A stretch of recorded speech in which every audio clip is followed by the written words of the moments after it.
കോവിഡിന്റെ സമയത്ത് വീട്ടില് ജമാഅത്തായിട്ട് നിസ്കരിച്ച് പൊട്ടിക്കരഞ്ഞ് ദുആ ചെയ്തവരാണ് നമ്മൾ. ഇന്ന് പള്ളി, വിശാലമായ പള്ളി തുറന്നിട്ട് പള്ളികൾ അങ്ങനെ ഉദ്ഘാടനം തന്നെ ഒന്നിനു പുറകെ മറ്റൊന്നായി. ഒന്ന് പോയി അതിൻ്റെ അകത്ത് ലൈറ്റ് ഉണ്ടോ, ആളുണ്ടോ, ഖത്തീബ് മാറിയോ എന്ന് പോലും നോക്കാൻ നമുക്ക് നേരമില്ല. നമ്മൾ ഇബാദത്തിലേക്ക്, നിസ്കാരത്തിലേക്ക്, ഈമാനിലേക്ക് മടങ്ങി വന്നില്ലെങ്കിൽ ഈ കാട്ടിക്കൂട്ടൽ കൊണ്ട് രക്ഷപ്പെടാമെന്ന് എൻ്റെ പൊന്നു സഹോദരങ്ങൾ ഒരിക്കലും നിങ്ങൾ ചിന്തിക്കണ്ട. നിങ്ങൾ പറയാം അള്ളാഹു അല്ലേ, അള്ളാഹ്ക്കറിയാം എൻ്റെ സാഹചര്യം. മാങ്ങാത്തിലിയാണ്. എന്ത് സാഹചര്യ നിങ്ങൾ പറയണം? എന്ത് സാഹചര്യം? നിങ്ങൾ ആലോചിച്ച് നോക്കുക, നിങ്ങൾ എന്ത് സാഹചര്യമാണ് അള്ളാന്റെ മുമ്പിൽ നിരത്തുക?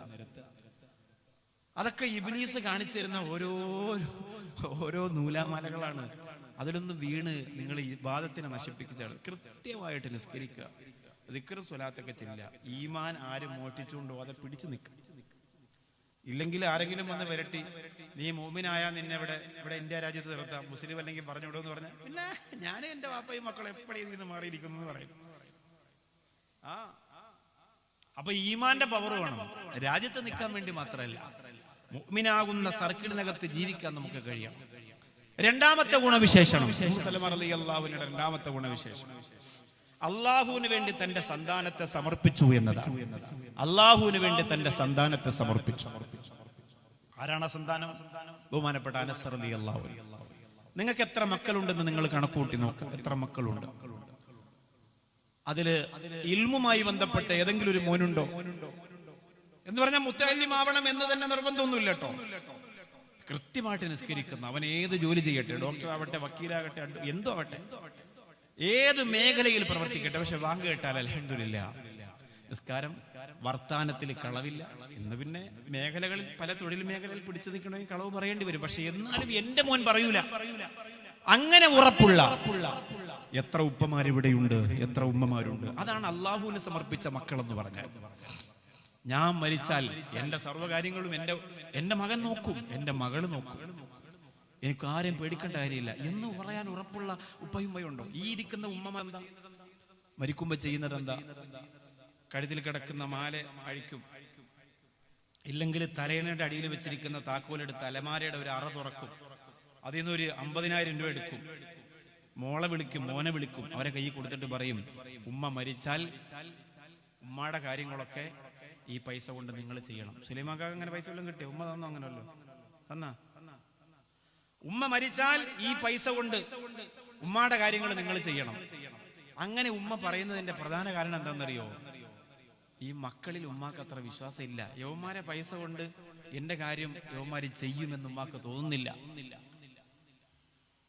അല്ലെങ്കിൽ ഉമ്മ ഇങ്ങനെ മരിക്കുമ്പോ തൃപ്തിയോടെ മരിക്കാണ്, എനിക്കൊരു പേടിയില്ല. അല്ലാഹുവേ, എന്റെ മക്കളുണ്ടല്ലോ, എന്റെ മുത്തുപോലുള്ള മക്കള്, അവര് എന്നെ സ്നേഹിക്കും, അവരെന്നെ ഇഷ്ടപ്പെടും.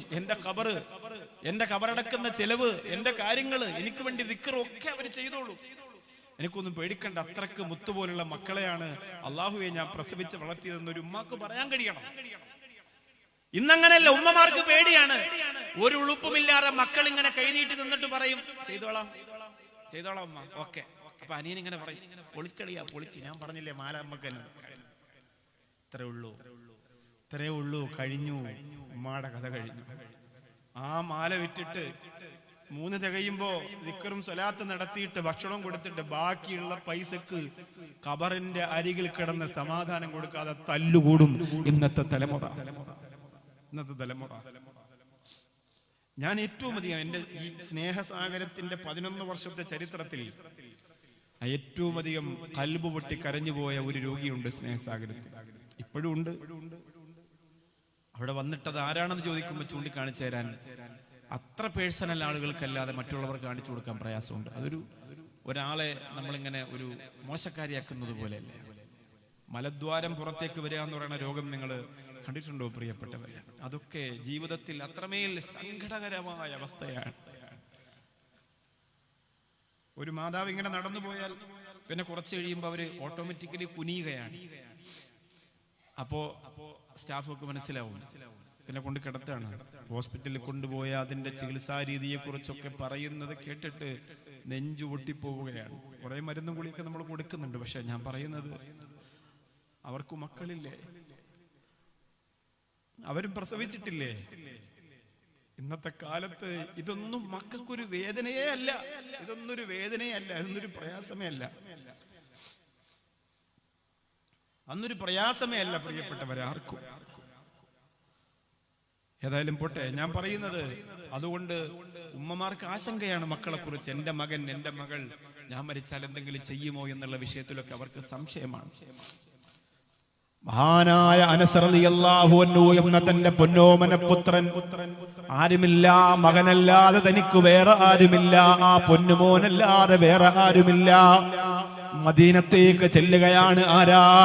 ഉമ്മു സലമ റളിയല്ലാഹു അൻഹ മദീനത്തേക്ക് ചെല്ലുകയാണ്.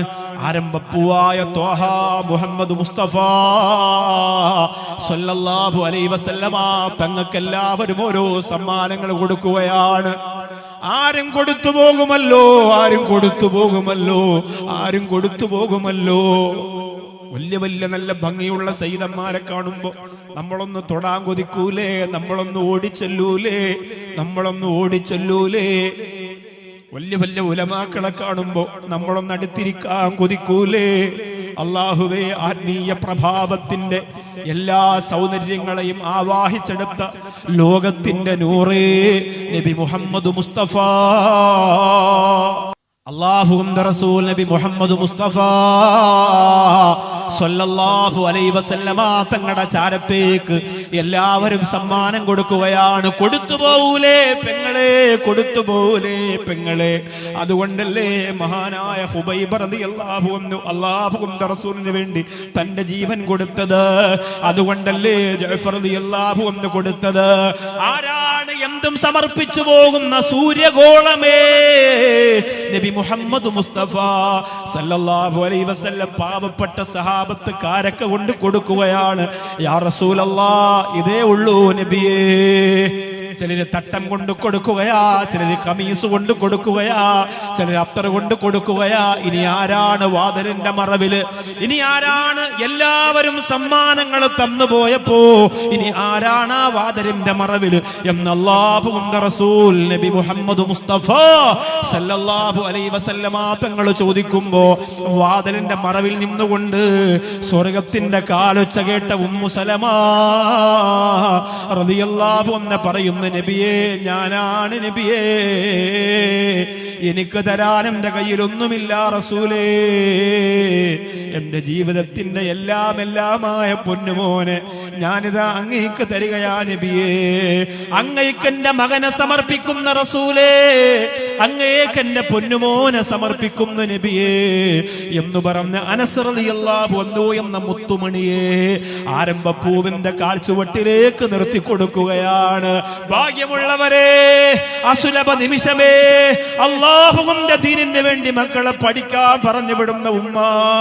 ആ ഉമ്മു സലമ റളിയല്ലാഹു അൻഹയ്ക്കുണ്ടായ ഒരു മാനസിക അനുഭൂതി നിനക്കുണ്ടാവണം മോളെ.